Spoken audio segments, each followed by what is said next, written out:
greet you with a smile on his face this morning, but he ain't that happy, quite honestly. He ain't that happy. My dear friends, I cannot guarantee you that things will be any better than they were yesterday morning. You know, we had to abandon yesterday morning's program because of internet issues. And then last night, when the usual suspects got together for this week's edition of Make We Chat, we had a horrendous time as well. We did get the program out in its entirety, well, with all the dropouts and everything else that go along with that. But nevertheless, we got it out. Well, this morning, we are having one heck of a time here. And perhaps you guys can let me know how it appears to you right now. Oops. But it seems like I have very, very little Wi-Fi. I'm not able to use my teleprompter this morning. I'm not able to use either of my smartphones this morning. So we're shooting to you this morning from the iPad. And let us hope and pray that things work out. All right? Let's get into the rundown. We'll play it by ear. November 1st. Yes, sirree. Very good morning and welcome to the first edition of Gudday Grenada for the month of November. All Saints? Don't know. But let's reminisce for just a wee bit about All Saints with our good friend, Anthony DeRiggs. Grenada, culture and tradition, reflections, All Saints Night. It was always fascinating to stand at the top of Cemetery Hill in St. George's and observe the fiery flutter of candles dancing on top the numerous graves on All Saints Night, November the 1st. It was a time when those who were normally afraid to set foot in the cemetery forget their fears, and they found themselves among the dearly and the not so dearly departed. No one was afraid of spirits or zombie on that night, and people outnumbered all spirits and ghosts on All Saints Night on Cemetery Hill anyway. It was a time when school children were free to visit the cemetery and bust a line in the light. Those who could not make it to the gravesides, they lit candles on their doorsteps. On All Saints Night, the various lanterns and their exquisite designs were evident. Well, most children, they knew how to make a lantern. You see, because that was the time we were very creative. We used to fish with a bowling rod and we went fishing and so on. We did a lot of things, spinning, cutter, all kind of things we used to make. Creative, man. So most children, they knew how to make the lantern. They were gifted with their hands and fashioned lanterns with the same admirable skill they used to make tops, wooden boats, and kites. Well, they are still gifted today, but they do not devote much time to making things like lantern and so on.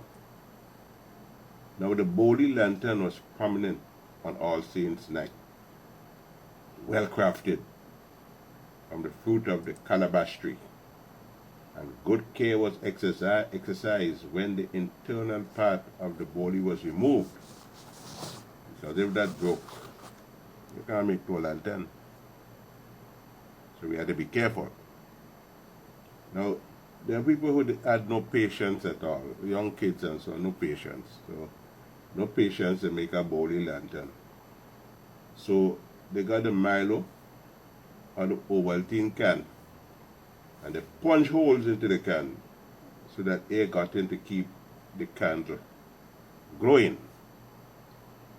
So on All Saints Night, Cemetery Hill was a festival of lights, and the darker the night, the more brilliant the shine of the candles. But that was one night when the light of the moon was actually when the light of the moon was an unwelcome guest. We eagerly look forward to the night of November the 1st, a tradition that persists throughout the years. Anthony Wendell de Riggs.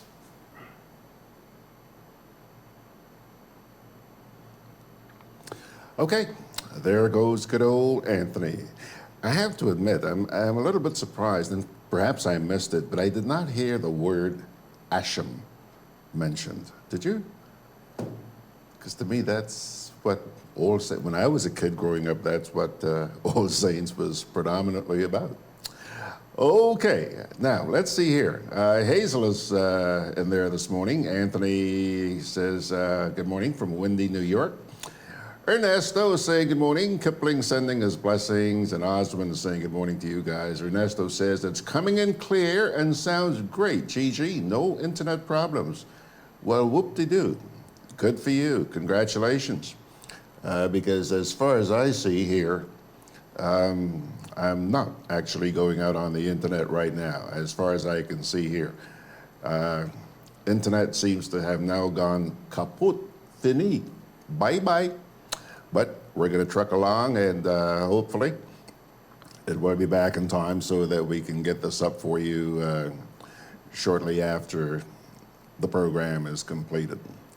Now, as many of you may well know by now, the downpours in recent weeks have adversely impacted the road network across the island, resulting in the acceleration of the deterioration of our roads. To address this matter, the Road Division in the Ministry of Infrastructure Development began the deployment of asphalt crews from the 21st of October in all parishes. Presently, in the St. George's area, there are crews from Grenada to Mount Gay Main Road, Calavini Main Road, St. Paul's Main Road, Cherry Hill to Brazan, doing surface repairs and patching potholes. Actually, a couple of days ago, we took a ride up the West Coast, and we saw some of that work taking place. There was quite a bit of it going on up the West Coast. Beginning yesterday, asphalt crews have been working in the area of the Excel Plaza, that's at Grand Anse on the main road, and at the Morne Rouge, in the Morne Rouge area as well, starting at 9 o'clock, right? That's yesterday morning. If you happen to use those roadways, you can expect delays as a result of the road work, and you're being asked to use alternative routes through the Grand Anse Valley and Morne 2 Road, for example, all right? To minimize the inconvenience to the public, the crews will utilize just one weekday to do the road repair in this area and continue those repairs during the weekend. How considerate. Okay, one more little note here. According to the Eastern Caribbean Central Bank, effective today, yes sirree, the Bank of Nova Scotia operations in Anguilla, the Commonwealth of Dominica, Grenada, St. Lucia, St. Kitts and Nevis, and St. Vincent and the Grenadines will cease, okay? And the Republic Financial Holding Limited operations will begin in these territories. Approval was also granted for the Republic Bank operations in the ECCU to include the following: Republic Bank Limited, a St. Lucia-based subsidiary which will operate branches in the Commonwealth of Dominica, St. Kitts and Nevis, and St. Vincent and the Grenadines. That's one. Two, Republic Bank Anguilla Limited, which is a subsidiary of Republic Bank EC Limited. And finally, Republic Bank Grenada Limited, which will acquire the Bank of Nova Scotia operations with effect from today. Now, pursuant to these approvals, the ECCB issued banking licenses to Republic Bank Limited, Republic Bank Anguilla, and a variation of license to Republic Bank Grenada Limited.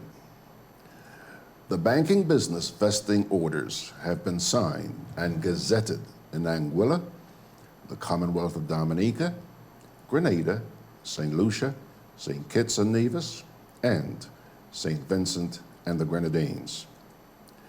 Republic Bank and Bank of Nova Scotia are bound by a transition services agreement, which facilitates the sharing of services for an 18 to 24-month period, and that is to ensure a smooth transition after the acquisition. Okay, finally, the Eastern Caribbean Central Bank says that they are resolute about this mandate to protect the EC dollar and will continue to maintain high levels of foreign reserves while protecting the stability of the banking system. Citizens, toi, you and me, and residents in the ECCB member countries are encouraged to stay abreast of developments in the financial sector. Got it? Okay. I said finally a little while ago, but it wasn't quite finally because I have one more little note here I want to sneak in. This year's edition of Carols by Candlelight, just around the corner. Once again, the beautiful setting of Quarantine Point will be transformed into the Monica Benoit Christmas Park. For those of you who've been there over the past couple of years, you know what I'm talking about. They're going to be featuring Santa's Grotto with free gifts for children.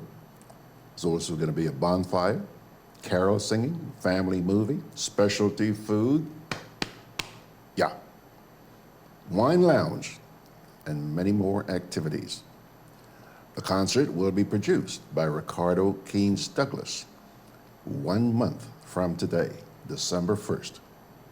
Keep that date on your calendar. Okay, pilgrims? So that's first 15 minutes, a little introduction here. Let's take a break and then we'll come back with the National Report. In our part of the world, we need to be prepared for natural disasters like storms and hurricanes, even outside of the season. I'm sure you'll agree that keeping our loved ones, homes, and businesses safe is important.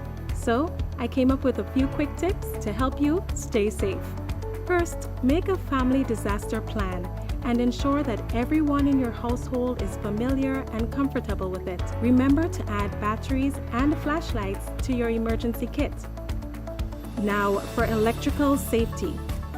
Familiarize yourself with your electrical panel, as it may be necessary to switch off the power during a storm or flood. Make sure you install a transfer or isolation switch to prevent your generator feeding electricity to Grenlec's line. If trees are too close to power lines, call Grenlec at 237 for advice. By following these easy steps, you will be well on your way to being hurricane ready. Don't be caught off guard by natural disasters. Prepare now. For more information, visit grenlec.com.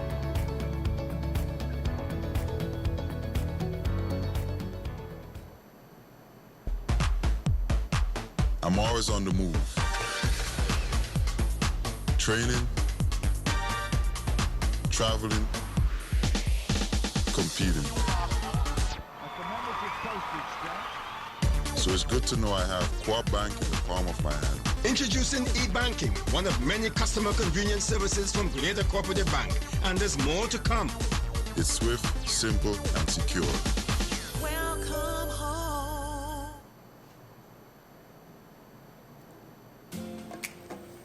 Juve chocolates, cocoa nibs, and cocoa balls from Diamond Estate Grenada are now available at Amazon.com, Amazon.ca, Amazon.co.uk, and GrenadaMarket.com. Try their sensational touch of nutmeg and a touch of ginger chocolates, 75% dark and rich, 100% pure cocoa, and their 60% dark and sweet chocolate bars today. Amazon Prime members enjoy free shipping on these orders in the USA, Canada, and Europe. GrenadaMarket.com. When you can't come to the island, the products of the island will come to you. Because your vehicle is a necessity, being roadworthy is critical. Hubbard's Motor Department introduces its new tire and battery sales and service outlet located at Building Supplies Compound in Grand Dance, close to the Sugar Mill Roundabout. Available are a wide range of competitively priced tires, maintenance-free batteries, oils and lubricants. Keeping in mind your busy schedule, this outlet is equipped to provide you with fast and reliable service. Simply drive in and you'll be delighted with your service experience. For more information, contact 440-2087. Hubbard's, quality service, affordable prices.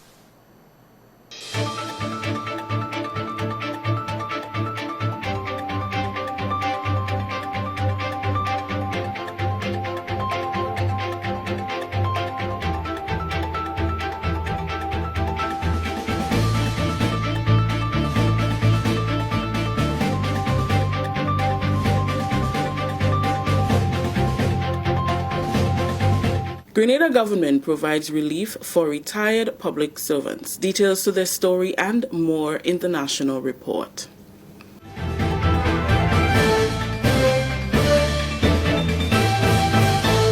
With the details to the news for Thursday, October 31st, 2019, I am Rakisha St. Louis.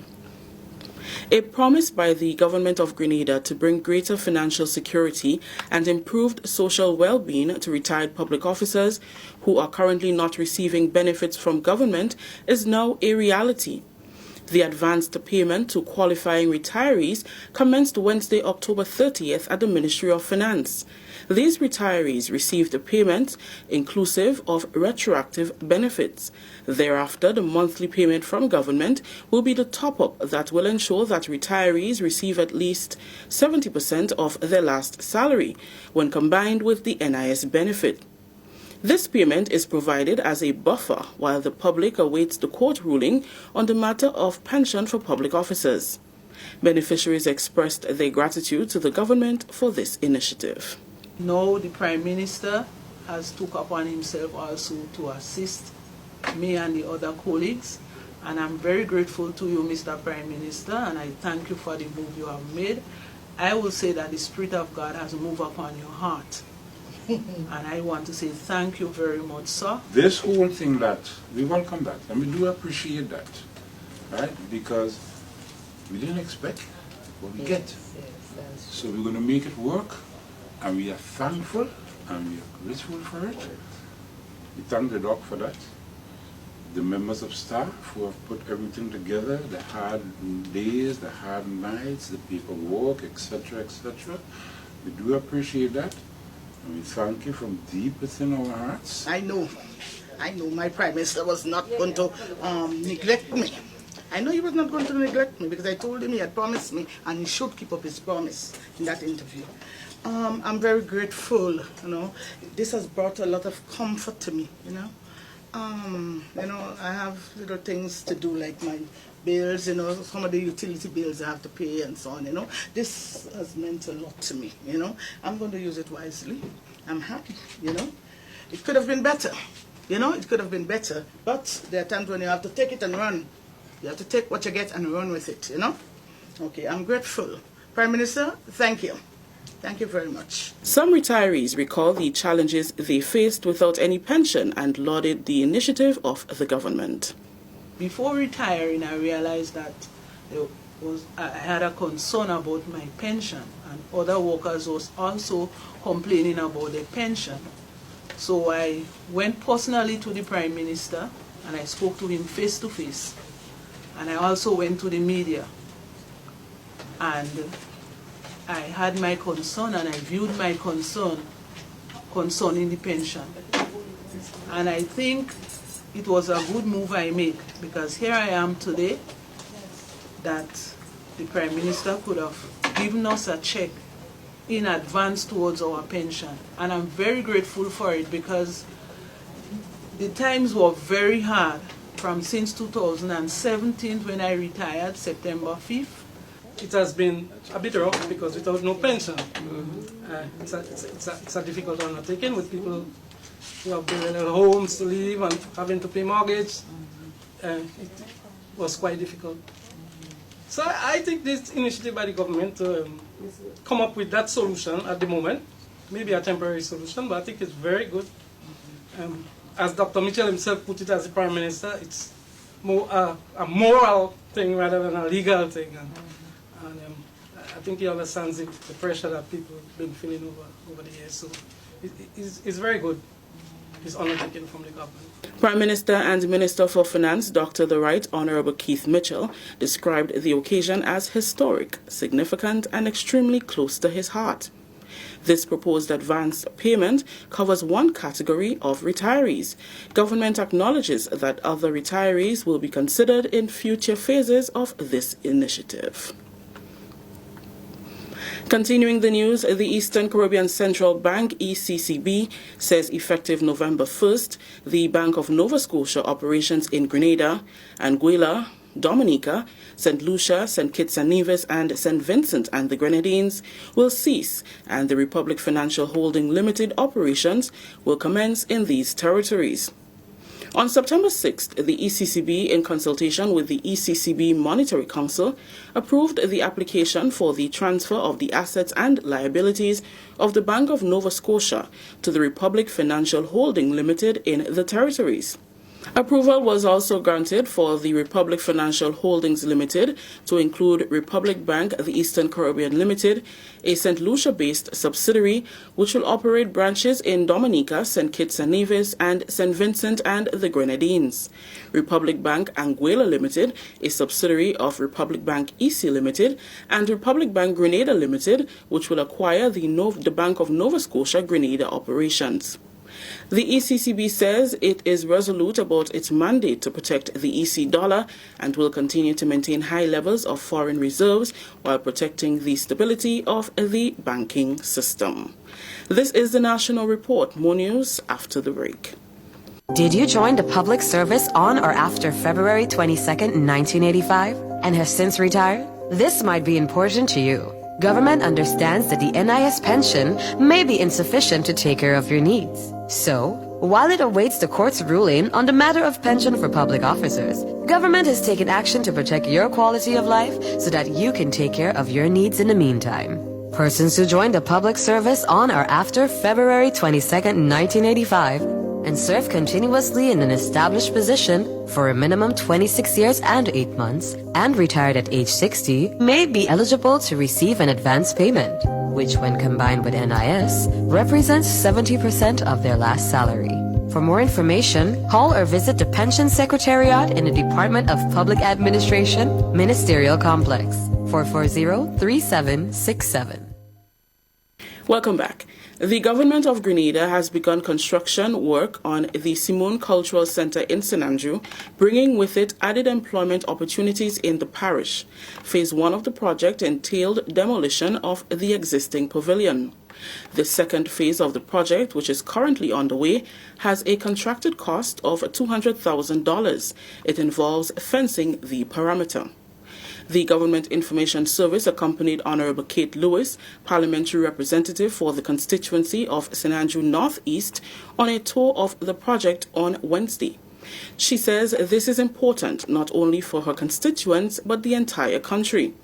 Major cultural activities were held at the pavilion before it was destroyed by Hurricane Ivan in 2004.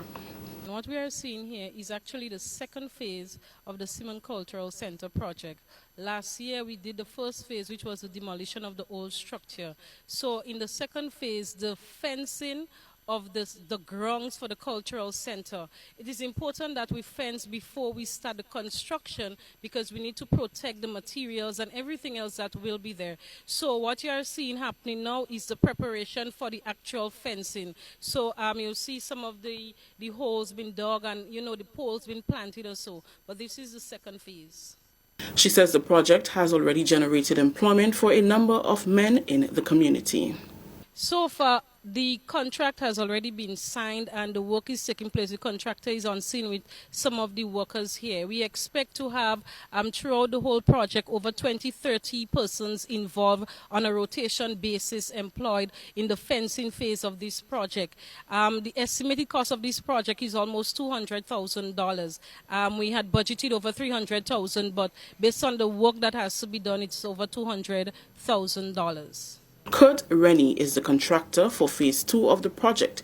He spoke with GIS about the scope of work done so far. The project has started this week, making it 3 weeks, right? And so far we are in the phase of casting the poles. We already dig the hole, dig the trench, and right now we're in the casting phase of the poles. How many men do you have with you to execute this job? At present we'll be working on rotation, you know. We'll try to do it in phase. So in this phase, we have at least 8 men, and the next phase after, which is pulling up the fence, we'll hire a different set. So in all, it might come up to about 40 workers. One resident also spoke to the importance of the reconstruction of the center and its prospect for further economic development. I feel good about that. It's good to have the community center in Simon to build the place. Simon need to develop. You need to have more activities going on in Grenada. Removal of the derelict vehicles is expected to take place well in advance of Phase 3 of the project. Finally, in the news, residents of Carriacou will soon enjoy potable water as the government partners with the Italian government and the Caribbean Community for Climate Change Center and NAWASA to implement a water project. The U.S. $1.25 million project will see an expansion of the water supply to the rural areas of Carriacou. Minister for Carriacou and Pitt Martinique Affairs, Honorable Kendra Matthew Stewart, is happy that following a poor rainy season this year, the island's dependence on rainwater will be a thing of the past. We had very, very little rain thus far. As you're aware, most of the water that we use on a daily basis by the people of Carriacou is rainwater that has been harvested. And so once there is intermittent rain, it means therefore that there will be intermittent supply of water. With the changing weather pattern, with climate change, there's an urgent need for us to expand the existing water project on Carriacou to able to extend potable waters to major institutions, whether it's a police station, whether it's the hospitals, to health centers, to and also households throughout Carriacou and Pitt Martinique. As a matter of fact, Pitt Martinique is already covered. Pitt Martinique now receives water through NAWASA at their homes. So it's an expansion project for Carriacou. She says the project includes, but is not limited to, the installation of a desalination plant and distribution system and upgrade of the current water system. It involves the installation of a second saltwater reverse osmosis desalination plant, the installation of a PV system, which is an electrical system to power the plant, the upgrade and intake system at the existing plant that we have at Seaview, and the installation of a new distribution system to the north and south of the island. Pipes for the project were delivered in March of this year, and May 2020 has been given as the completion date for the water project. At present, the procurement of the new plant and the PV system are ongoing.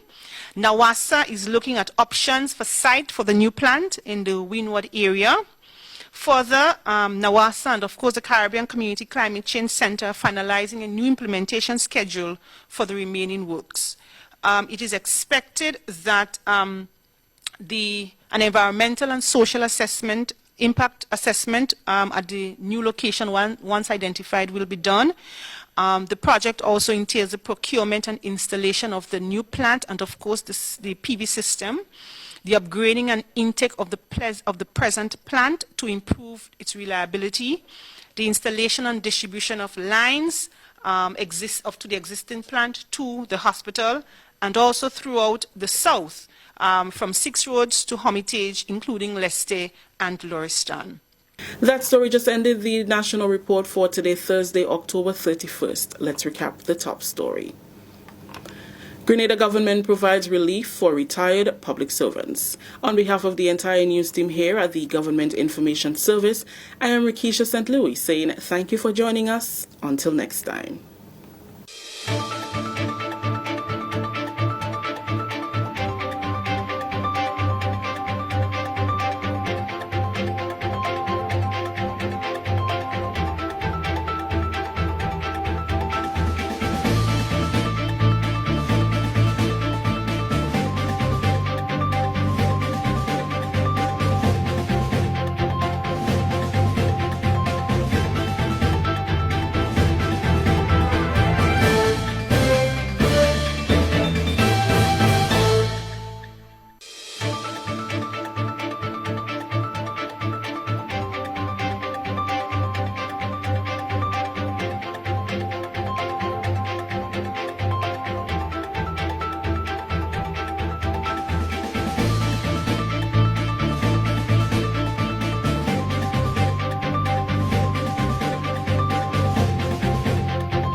You don't know how many hurricanes will be coming this season, so you need to be prepared.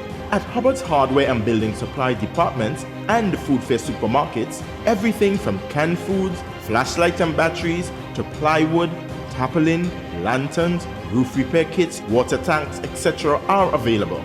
For over 90 years, we've helped you prepare for and recover from storms. Hubbard's Hardware, Food Fair supermarkets, and the Grenadian General Insurance, an integral part of your hurricane preparedness plan.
Alrighty, folks. Well, at least, we're going to have Mr. Pitt on with us this morning. You see, there he is. But please, I do ask you, please pray for us.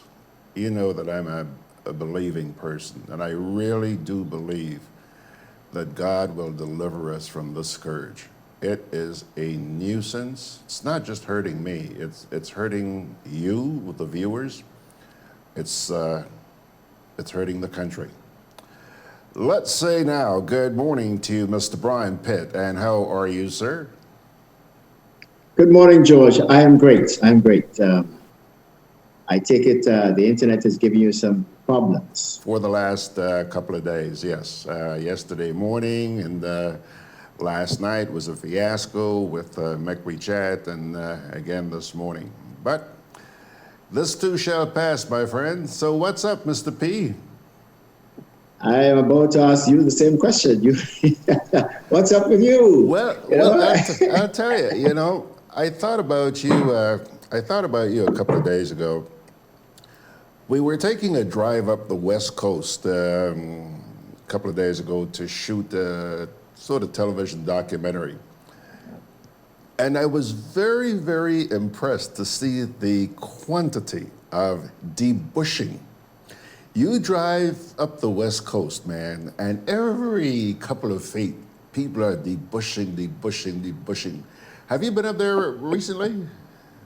No, I haven't. But I imagine there's a lot of debushing taking place around St. George's too. Rain's falling, George, and the grass is growing. and people are working. Yeah, yeah. Well, I'll tell you, it looks like they're going to have a little bit of dinero in their pockets for Christmas, and that's good. That's good. You talk about the rain is falling and the bush is growing. Something we noticed, one of the things we were looking for as we drove up the West Coast was the number of abandoned cars and vehicles, derelicts.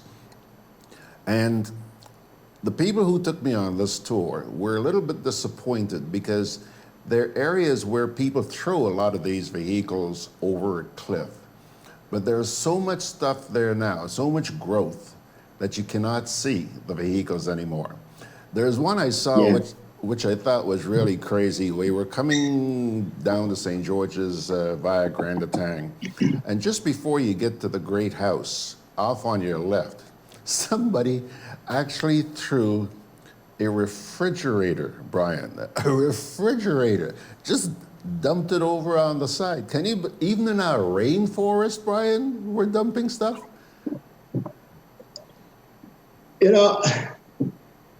George, this could be a lengthy subject, and I'll tell you why. You see this vehicle thing?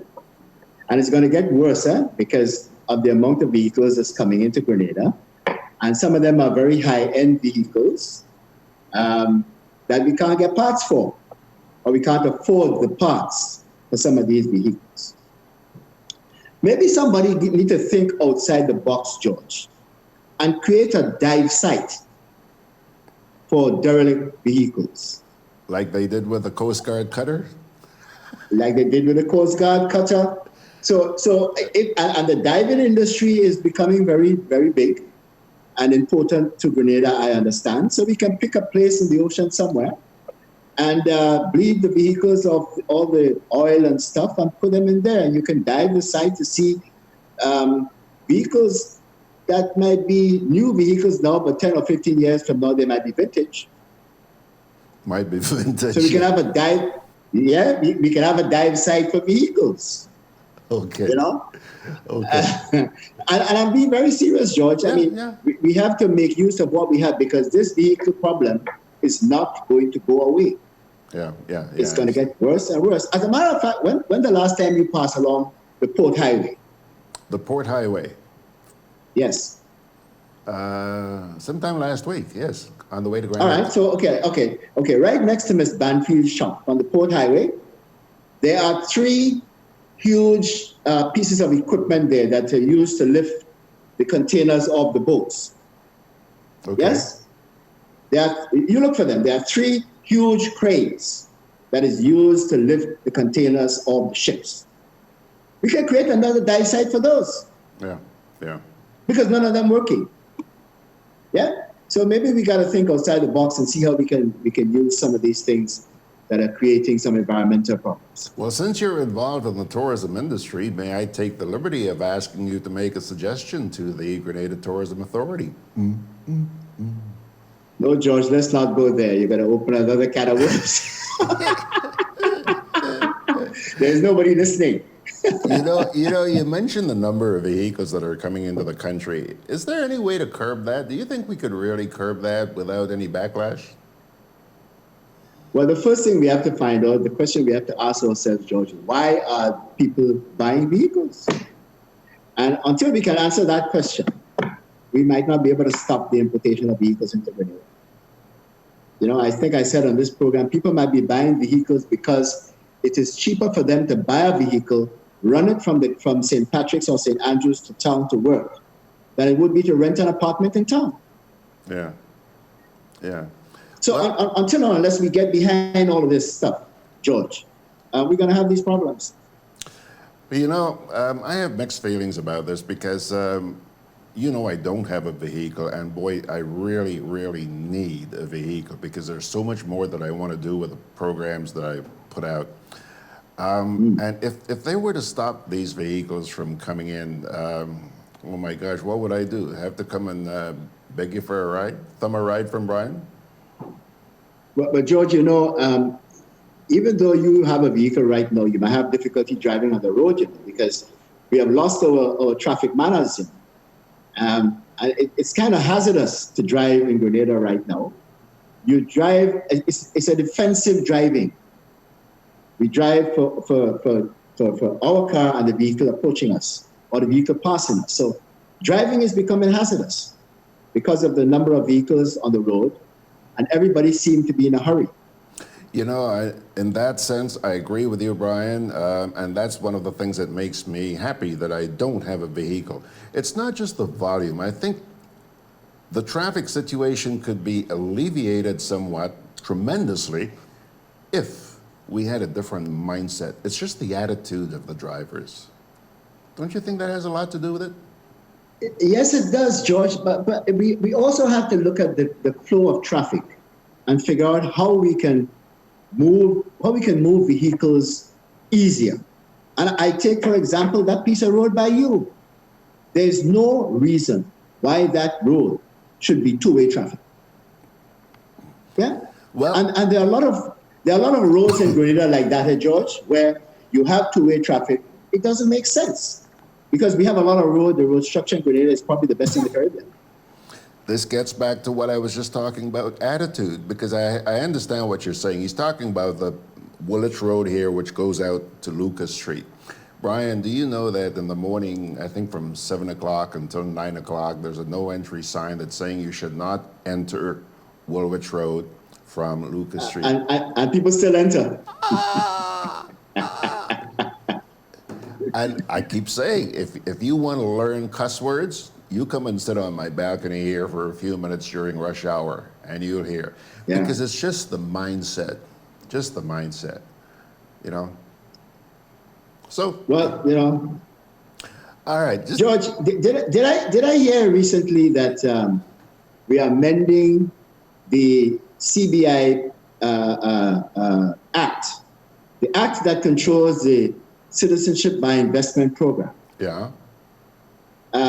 So that we can move some money from the transformational fund to the consolidated fund? No, I did not hear that. So tell us about it. Well, I believe I heard something to the effect that a few $1 million will be moved from the transformational fund, which is the fund that controls the CBI money, to the consolidated fund. You know, and when I heard that, I wondered, so isn't the CBI program revenue for the government of Grenada, and why is it not going to the consolidated fund? Good question. Yeah, makes you wonder. You know, and George, when these things come up and these questions come to my mind, I wonder where are the social partners and the opposition party, the NDC, should be asking some of these questions. You know, what happens to the money when people invest in our passports? Is it held in a separate account? And who accounts for it? Or should it be going to the consolidated fund so that the general public and Grenada as a whole can benefit from this program? Keep asking. I stand corrected on that one. Keep asking questions, sir. I stand corrected on that. The other thing that came to my mind recently, George, is this takeover of Republic Bank by Scotia Bank. Effective today. I think today is an effective date, yes. But what I am not hearing, George, is the complaint that people have been having for the last few years about increasing prices of doing banking business, whether it's fees and or charges. Nobody is talking about that. However, we are creating little monopolies in the banking sector. So I believe that if you have less competition, you will have more unrestricted increases in prices and charges and fees. Yes, George? Brian, I'm not sure how fair it is to say that people have been speaking out, not been speaking out about this, because I thought there was a bit of an outcry about the banking fees. I mean, some of the fees are not only ridiculous, but they're shocking, you know? And it continues, and I have not heard the banks come out and respond at all. And by the way, go ahead, sorry. One of the problems that we have in the world today, George, with all these protests that is going on, is that people feel frustrated that nobody is listening to their cry. Yeah. For whatever the purpose. whether it's increases in taxes, increases in whatever, people are not listening to us, George. And that is frightening, you know. When we get fed up of those people that we have put in charge not listening to our cry, what's going to happen? People are eventually going to snap, Brian. That's the scary part, sir. They're going to snap. I just want to mention something else about this takeover of the bank. You know, yesterday I went down to Scotia Bank to make a payment, to do a transaction there. And when I walked in at 11:45, when I walked up to the bank, the door was locked. What are you laughing at? You ran into that too? When I saw the notice, George, I stayed away. There was a notice on the door that said... that's the point I'm about to make. That's when I discovered the notice. It says closed from 12 noon today. Brian, these people have your email addresses. They've got your street addresses. Brian, they got phones. For God's sakes, don't wait until I get down there to discover that you're closed. They don't care about us, George. Because there was an easy way to communicate with all their customers. To let them know what was happening. So if you are reducing the number of banks that service the Grenadians, what's going to happen in the future? And I am one of those people that firmly believes, George, this $125 million that the public paid for Scotia Bank, I don't know, that figure seems awful low to me. There must be some other reason why Scotia Bank is getting out of this region, other than we want to get rid of some assets. Well, since the sale was approved by the ECCB, I guess they did their due diligence and everything's on the up and up. That's only an assumption on my part. You want to hear a joke, George? Have you spoken to the man on the street about the new currency? And somebody came into my place this week and said, but you know, Mr. Pitt, this new currency ain't no good. You can't fold it and what have you. So they seem to prefer the old currency than the new ones. You know. The new ones are 21st century currency, but apparently the average person can't handle it as easily as they did the old currency. Crumble it up. Yes, it is kind of stiff. But it kind of stiff, yes. But I'll be honest with you, I really like the feel of it. I like the look of it. I like the feel. Oh yeah, it feels good. It looks good, you know. But some people are complaining about it. And that was an ECCB decision. That's the point I'm making. So ECCB can make some bad decisions sometimes. I don't know if Antigua is still holding ground on their position. But you know, they have decided not to ratify this sale. They're not using that? They have decided not to ratify the sale of Scotia Bank in Antigua. I don't know if that is still their position. But I know they were holding up. Yes. All right, Mr. Pitt, before we go, I can't let you get away without making a comment on this. You know that the NDC convention comes up on Sunday?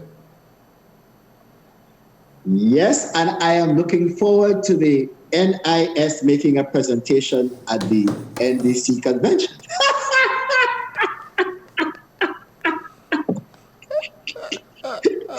That's how you were going, George. Yeah.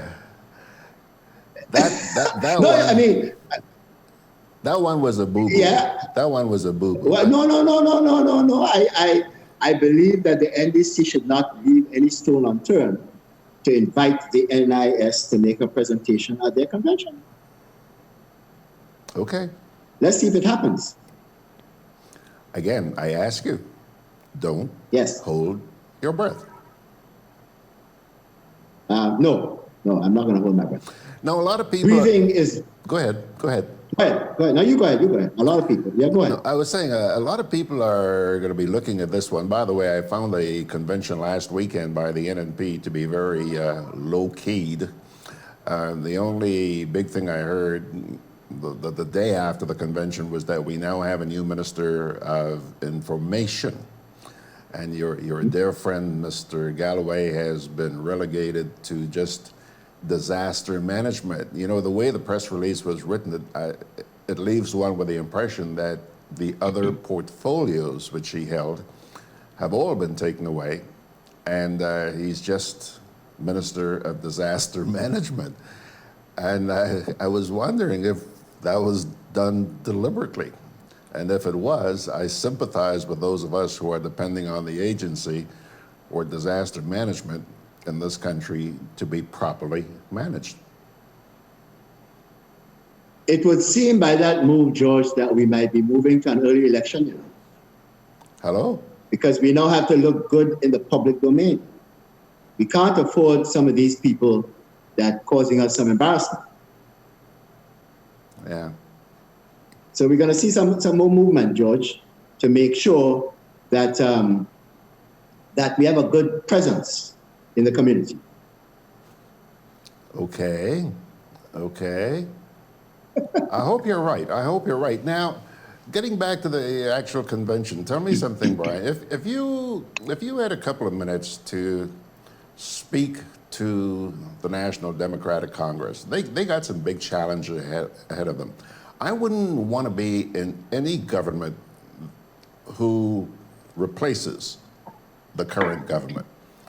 You got a mess in there to clean up. I mean, despite the fact that they're telling you how wonderful things are, I believe that these guys have created a mess in there. What would you say to the NDC?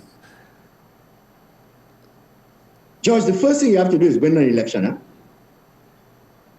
And that's and not a given. If you say, no, it's not a given. If you say that there's a mess in governance in Grenada right now, then you need to point out what those problems are. You got to clearly articulate what those problems are and tell us how you're going to deal with those problems. For example, we just talked about it. What happens to the money in the transformational fund? How is it spent? And until you can get answers to those questions, it makes no sense standing up on the corner of the road and talk about corruption. You have to point out what the corruptions are and what you're going to do, George, to correct the situation. Yes? If the allocation of contracts is a problem, then what are you going to do to make sure that contracts are awarded to the best price on the table and not to somebody's cousin or aunt or nephew? Yes? So you got to tell me what you're going to do, George, to correct the situation as it exists right now, because, as you said, it's a mess. Essentially, I hear you calling for transparency. Yes, and tell us how you're going to get, how you're going to be a more transparent government. You know, I am not hearing. I'm hearing that I want to win the next election, but I'm not hearing what I'm going to do when I get there. And in the back of my mind, I'm thinking, but you know, I'm just waiting for my turn to get into office. Brian, I'm glad you went in that direction, because I'm sure that you're aware of a publication the NDC puts out on a weekly basis. I think it's called the NDC Heartbeat. Did you see the one they put out this week? No, I haven't. Okay, it's up on the website. Brian, it is a change in direction that really, really caught my attention. Rather than the NDC doing like they have been doing for God knows how long, pointing fingers at the government and saying, you know, this is what's wrong and this is what's wrong, they came up with a long list of their accomplishments. And it made me sit up and say, hey, so these guys have actually done some stuff. And they have only been in power, they have only run government for 2 terms. Huh? Exactly. The NNP has been in charge of Grenada for over 20 years, or might be more. So I think when you carefully examine what has happened in Grenada for the last 30 or 40 years, a a lot of that responsibility is that of the NNP, because they have been in power the longest. Yeah. So yes, that is a good direction to go in. You articulate what you've done over that period of time, but you also have to point out what is wrong and what you're going to do to correct what is wrong. And you have to find a way to communicate that, George. I don't know that a lot of people want to read this long dissertation that you're talking about. How do you communicate this information? Yeah. And I think that will be key as these people prepare for what I believe is going to be an early election. An early election? Yes. All right, Mr. Prophet. We'll keep an eye. Let me leave on a pleasant note, George. Have you into music? A little bit. Are you into music? A little bit, okay. There's an artist called Randy Crawford. Make a note, Randy Crawford. Crawford? Randy Crawford. Randy Crawford. Yeah. Randy Crawford. And she did a selection around 1991 called Trade Winds. Okay. I believe that was also done by Sammy Davis Jr. When you have a chance, George, listen to that and tell me if it does not reflect what is happening to our young people in today's Grenada. All right. Sometime today, when I'm through running my errands, I'll go try and pull that up. Google that and listen. Randy Crawford Trade Winds. And on that note, George, the name Randy Crawford, by the way, I do know. I have enjoyed her music. There's another track that she did many years ago, which was just so impressive. Anyway, okay, Mr. B, thank you very much, sir. Are you going to the convention? No, George. Are you? Am I going to represent you, and are you on? You know, I imagine you got a media pass, did you? No, no. I got an invitation, but earlier on this week I explained to my viewers, you know, I've been back here 30-something years, 33, 34 years. I've only ever been to one convention. I got back here in '86, so it was the convention right after that, either '87 or '88. The only convention, political convention, I stay away from them. Yeah, these things are too polarized, George. Yeah. They're too polarized.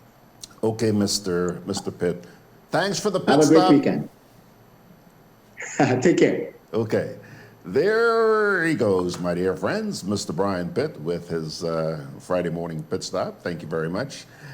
Okay, let's take a quick little break here. We made it to 10 o'clock. Let's take a little break. By the way, again, I ask you, please, pray for our deliverance from this scourge that we're going through with the internet here, okay? Please, pray for us.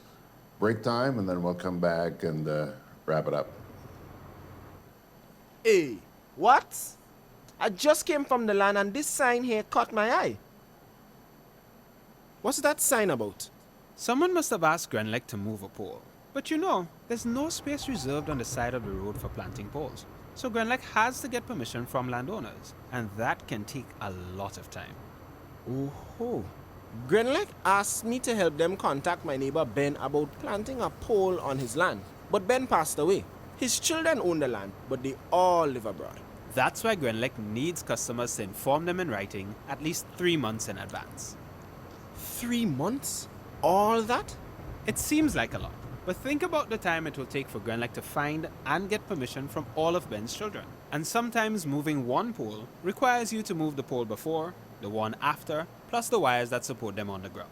That means even more landowners to find and get permission from.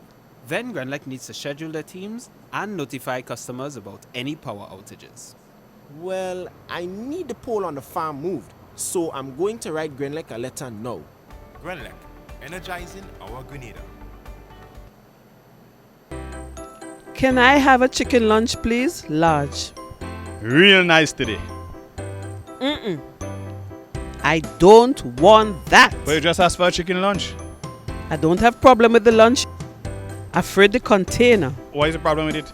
These styrofoam containers. They don't good for the environment. They shorten with life. What foolishness you telling me? So what you want me to use? Put me food in this.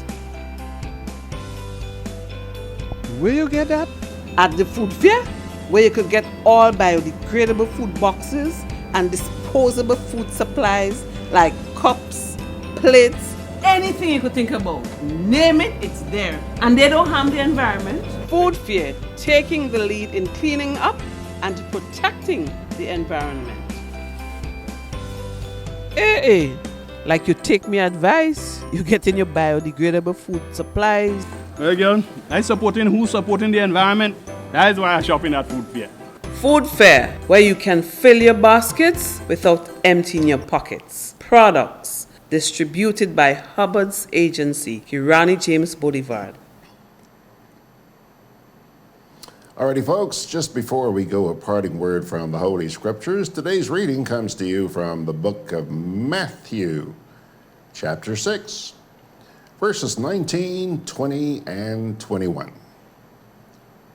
Do not store up for yourselves treasures on earth, where moths and vermin destroy, and where thieves break in and steal. But store up for yourselves treasures in heaven, where moths and vermin do not destroy, and where thieves do not break in and steal. For where your treasure is, there your heart will be also. Once again, Matthew chapter 6, 19 to 21. And my dear friends, that's going to do it for us. Not a very positive end to a good week. But I do look forward to seeing you on Sunday morning. I certainly hope that by then those bugaboos will have been resolved and we'll have a great time, because we got some good stuff coming for you this weekend. Stuff that's really going to make you stop and think. So you have yourselves a great weekend. May the good Lord bless and keep you. And of course, see you again on Monday.